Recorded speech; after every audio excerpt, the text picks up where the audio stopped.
যেই কুলাঙ্গার অপূর্ব পাল কোরআনকে অবমাননা করেছে, তাকে শুধু গ্রেফতার করলেই চলবে না, যেই পা দিয়ে কোরআনের সাথে বেয়াদবি করেছে তার ওই পাকে কেটে ফেলে দিতে হবে।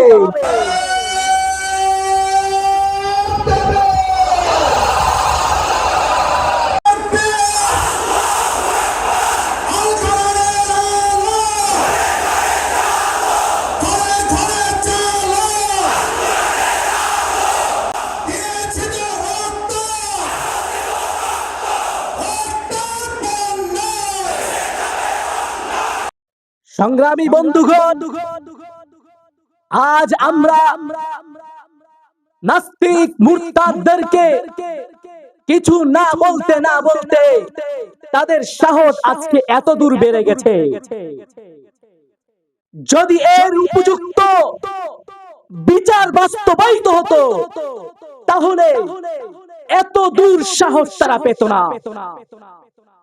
তাহলে কেন, শুধুমাত্র কেন ইসলামকে নিয়ে এত ষড়যন্ত্র? ধর্ম তো আরো আছে, কোন ধর্ম নিয়ে কোনো সমস্যা নাই, শুধুমাত্র ইসলামকে নিয়ে সমস্যা। তার মানে ইসলাম সমস্যা নয়, তাদের সমস্যা অন্য জায়গায়।